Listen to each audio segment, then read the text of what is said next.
Hi everyone, welcome back to my channel. My name is Anna Rafides.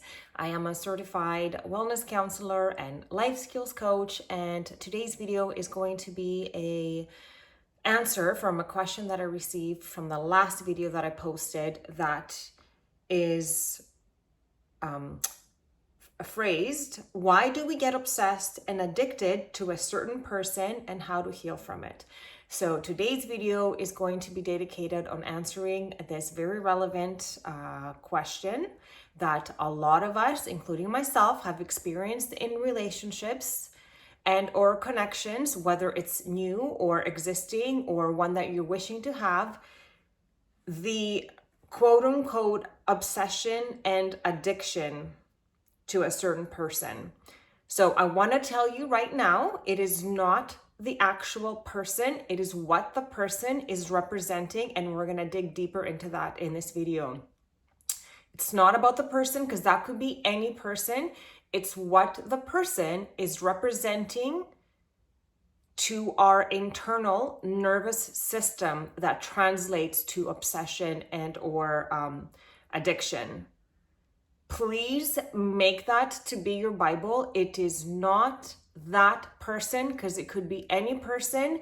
Even if that person leaves and another one comes in, from my experience and people that I work with, that same obsession and or addiction will continue, because it is what is the wiring that is predominantly taking place within ourselves that is guiding us to behave in this way based on our emotions and our thoughts about relationships and attachment style that we acquired as a child. No one escapes attachment style. We will fall into one of the four categories: secure, anxious, avoidant, or disorganized. And then even within the avoidant, you can be fearful avoidant or anxious avoidant, ambiguous, anxious. There's subcategories, but overall, there's anxious, avoidant, disorganized, and secure. When someone talks about feeling obsessed and or addicted to a person, that is a clear sign to me that this is the anxious attachment style or ambiguous ambivalent attachment style. Some people call it ambiguous ambivalent, some people call it anxious, but the original attachment theory calls it anxious attachment style, which is the one out of the four that produces a negative self-view. And I did a paper on this while I was going to school, because I really wanted to deeply understand what takes place in us adults that have developed an anxious attachment style in our romantic relationships, because this has been my experience. And I have been called, it's been said to me by my romantic partners that I'm too much, that I'm too needy, I'm too clingy, I'm too this, I'm too that. And I even heard from like a romantic partner that what was the wording? He didn't say I'm obsessive. He said you have a tendency to become obsessive, or something along the lines of, and I was like, oh my God, I can't believe you're calling me obsessive. And then he was like, no, I'm not calling you obsessive. I'm saying that your behaviors tend to feel obsessive. But what was happening to me was that my anxious attachment style had kicked into high gear.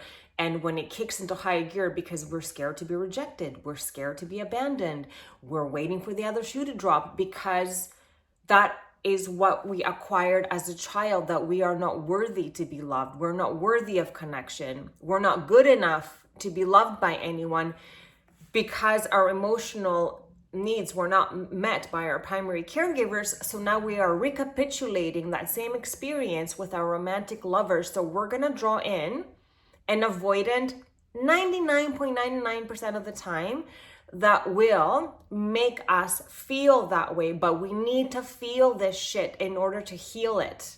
Feel it to heal it. We have to feel that anxiousness that comes in, that keeps us into this constant state of fight or flight, which is not good for us. We're supposed to be in the sympathetic nervous system most of the time. Wait, I always get this wrong. Is it sympathetic? when we are in fight or flight. Sympathetic. Yes. So when we are in the sympathetic nervous system, we are in fight or flight mode, which means we are fighting for something that we are afraid of. There's fear there. So there's fear of rejection, fear of not being loved, fear of you wanting that person more than they want you, fear that they're not going to like you the same, just fear that they're leaving, just fear in general. We're not supposed to live in fear. We're supposed to have a knowing that if someone's meant to be with us, they'll just be with us because they'll just be in alignment. But if you have an anxious attachment style, that does not exist. You're constantly in fight or flight mode, which means you're expediting energy unnecessarily to combat the fear of you not having the connection of your dreams, really, where you are wanted, cherished, loved, supported, because you're recapitulating what happened to you in your childhood.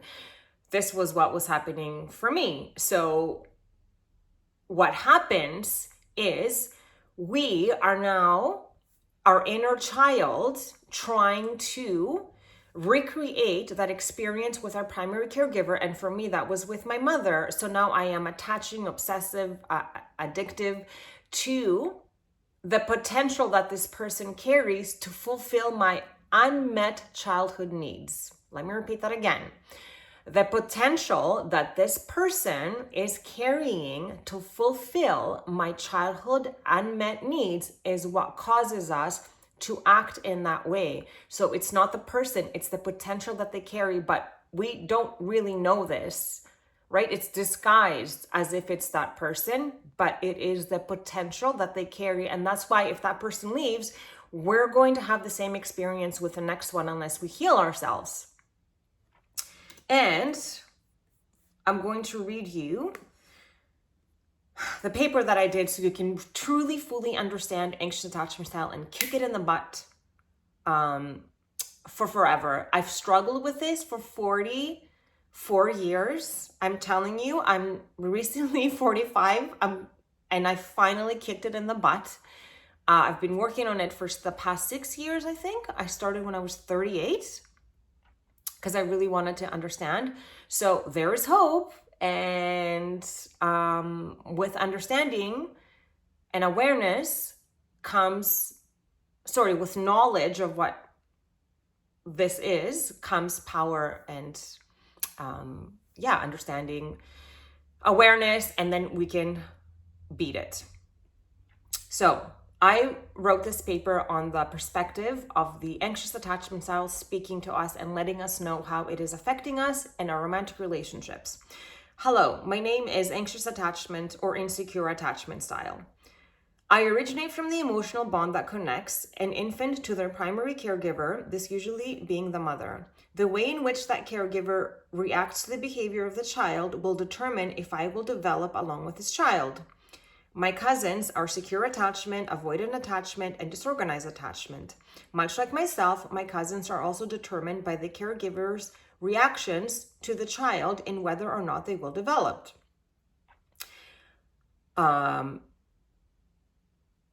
If you fall into the percentage, which is around 15% to 20%, if you fall into the percentage that I will develop in you, watch out, because this is how you're going to be affected as an adult. And this is where we're going to talk about the juice of it. So what does, though, the way that the caregiver reacts to the behavior of the child? If I fell down, I got hit. If I made a mistake, I got hit. If I wasn't in play, I was criticized. I was constantly criticized and or hit and or punished. Never was it was said to me, I love you, or was I touched and hugged and I was never cherished as a child. So of course, I'm going to have a complete insecure attachment style about who I am, because I developed this core beliefs that I'm not good enough to be loved. I'm not good enough to be touched, cherished, wanted. So of course, I'm going to fear of being abandoned. So when I found this out, I was like, holy Snikes. Now I'm understanding why I'm showing up the way that I am. So this is how it's going to affect us, okay? You will be sensitive to outside threats. You will desire consistency and stability. You will value closeness and intimacy in relationships and seek for them. You will often be incredibly generous, sensitive, and attuned to others. You will act out when feeling threatened and become upset when receiving disapproval. You will develop a fear of abandonment that can be very strong. There will be a struggle to communicate your needs and desires clearly. You will want to be around your partner constantly or need constant reassurance. There will be anxiety and whether or not a relationship can last for you, as there will be a lack of strong sense of self. There will be a strong tendency to put others first, especially your partner. Your self-esteem will be low, and therefore you will spend much time seeking approval from your partner and others. There will be questions of whether others love you as much as you love them in your relationships. You will be jealous and frustrated when your partner is unavailable or not attentive because they're not meeting those childhood needs, which is not their responsibility, by the way. They're just showing us what it is that we need to heal in that moment for ourselves. There will be very much overanalyzing and worrying excessively about relationships. And this is totally what I did. Overanalyze, overthink. Did I say the right thing? Did I say too much? Did I say too little? Should I? Checking my phone. Like ridiculous. But we cannot help it.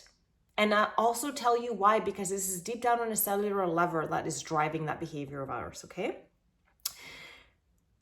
And don't forget the strong fear of rejection and criticism. And did I mention abandonment? Fear of abandonment. So we're constantly living in fear. That's why we are anxious.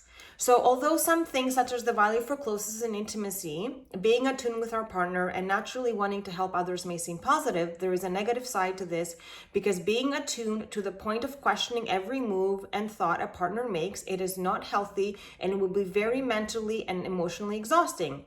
Focusing so much time on relationships and fixating on every little thing about them is not healthy either. Sounds equally mentally and emotionally exhausting, and putting others first as far as helping goes can also be damaging to oneself if it overtakes your own self-care.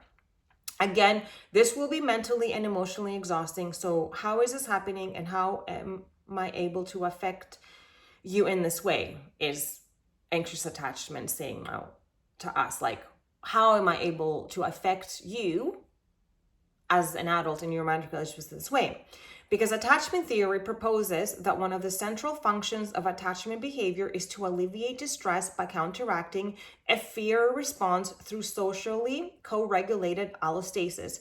Allostasis is a process by which the body responds to such stressors like fear in order to regain homeostasis. Homeostasis is when the body is at its home base, where it feels the most calm and secure and loved. But because we're anxious in our connections, the fear of being abandoned, rejected, not being loved the same, not being wanted will keep us into that fight or flight mode that I was talking about before. And then we have to use allostasis to bring us back to home base, that no, we're safe. Safety in connection, safety in relationships. I'm going to link a meditation actually that I did religiously by Corey T, and it's called Safety in Relationships. That's a great way to reprogram your internal nervous system, along with affirmations that we're going to talk about later, to affirm what you did not have a chance to develop as a child, as far as your neurological pathways go, that you are safe in relationships. I'm going to link that below. And I would recommend doing it for 21 days, at least minimum straight. Because it takes 21 days minimum to create a new neurological pathway. Okay, so when that fear is actually initiated by the caregiver, so now going back to our childhood, instead of removing it, then the physiological expectation of what naturally would occur does not take place, and child is not able to return to homeostasis. So because we were not receiving that from our primary caregivers, we weren't able to go into homeostasis. And this is why we developed this anxiously way of firing signals that I'm not wanted, I'm not good enough to be loved, I'm not. And you just subconsciously keep firing the same signals in your relationships as an adult. The prefrontal cortex receives input from multiple regions of the brain in order to process information and help one adapt accordingly. It contributes to a variety of executive functions. The network of neural circuits that are created will determine how future interactions take place and to which capacity one is able to modulate emotional reactions. So basically, this is just saying that those neurological pathways and the network of neural circuits that are created as a child, I'm not good enough to be loved, I'm not cared for, I'm not worthy enough. Like that's what is called core beliefs, aka self-concept, that subconsciously drives our neurological hard drive day in and day out and produce our emotions, our feelings. I'm not enough, I'm not good enough. And then our behaviors, which tend to be clingy and wanting reassurance, being in fear. So anxious attachment style says, when I am present in you now as an adult, typically your use of constructive strategies via cognitive reappraisal, which is a regulatory strategy used to dismantle threats caused by various stimuli, and the resulting negative thoughts will be greatly affected. So various stimuli in our connections with someone are so they get, like, the various stimuli from our connections is like if they're not getting back to us fast enough, or if we're feeling that they're pulling away, like all that will result in negative thoughts and keep recapitulating the same thought pattern and negative self-view that an anxious attachment person has, that I'm not good enough, I'm not worthy to be loved. So this will lead you to be more vulnerable to actually disorders such as depression and anxiety, and it will implicate things further and make intervention and treatment harder for you to break out later on. But on a neural level, I know that I will directly influence how effective your system is mediated by neurotransmitters such as dopamine and oxytocin. Dopamine is your brain's signal that a reward is at hand. This is the joy that is felt when an unmet need is met. So the dopamine that your body is seeking in that moment from the potential that this person has to give it to you, because somehow they're representing that figure that you never had fully meet your needs as a child, is why you feel like you're attaching to that person. It's not the person, it's the potential that your cells are looking for, that dopamine neurotransmitter, in order to feel the joy that is elicited when an unmet need is met. That is what your brain is signaling for you to receive. So that's why it's not the person, it's the potential that this person can finally give you that which you have not been able to receive. And same with the oxytocin. This is released when the safety of social support is met. You will spend your entire life trying to find these neurotransmitters, oxytocin and dopamine. Oxytocin is the good feeling of social trust, and dopamine is the joy that is felt when an unmet need is met. You are looking for these because we did not receive this as a child.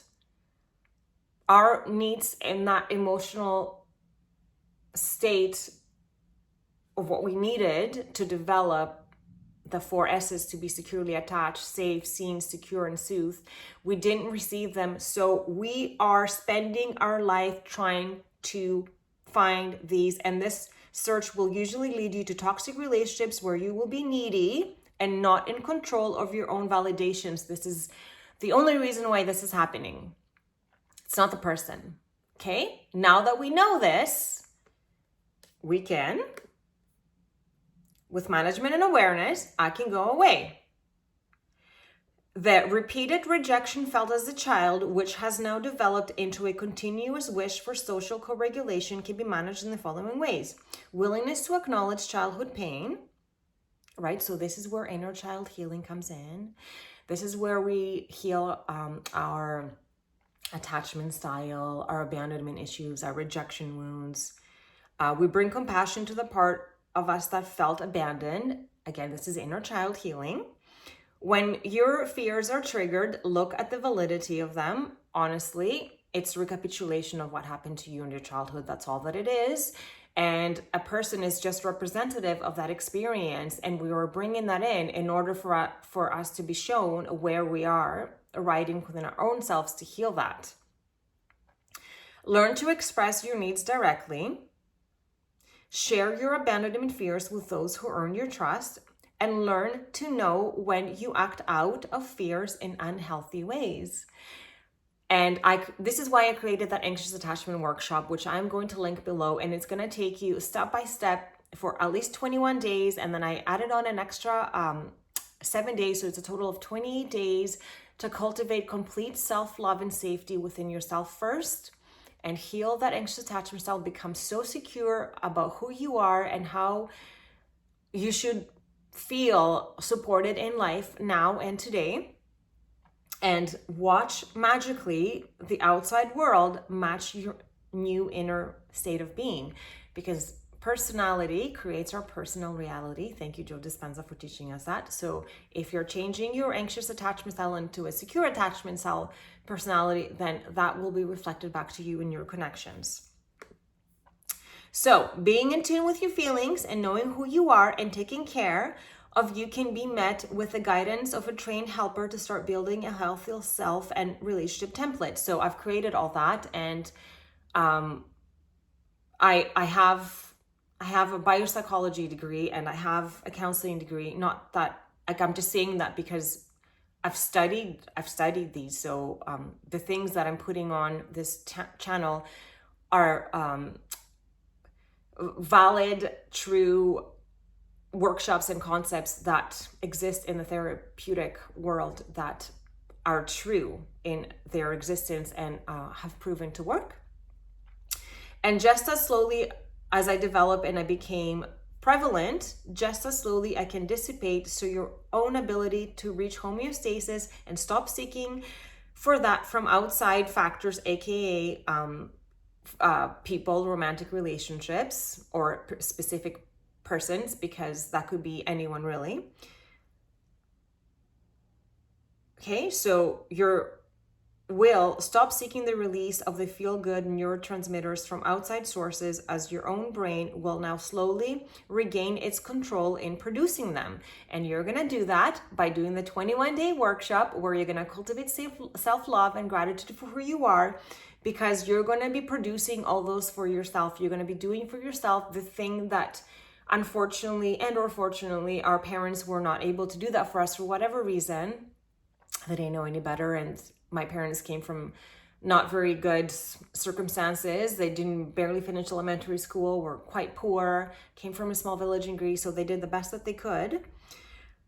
But I was able to stop seeking the release of the feel-good neurotransmitters from my lovers, and now my own brain was starting to produce them, so I regained control in my relationships.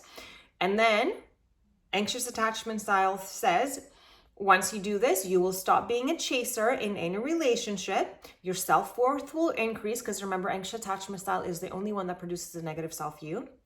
And you will be able to live your happily ever after, as you will know you are the intimacy and closeness your core has ever needed. You will know you are the intimacy and closeness your core has ever needed. It's not that other person.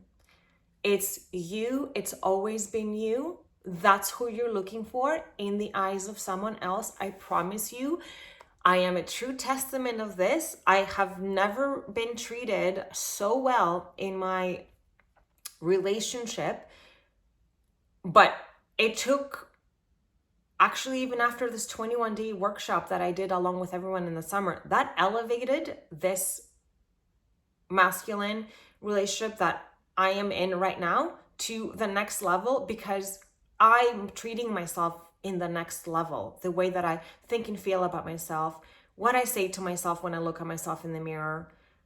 Not that I don't tend to want to put myself down, guilt, shame me, do all these things, but now I have the tools to combat that all the time, and I go back into gratitude and unconditional love for myself predominantly.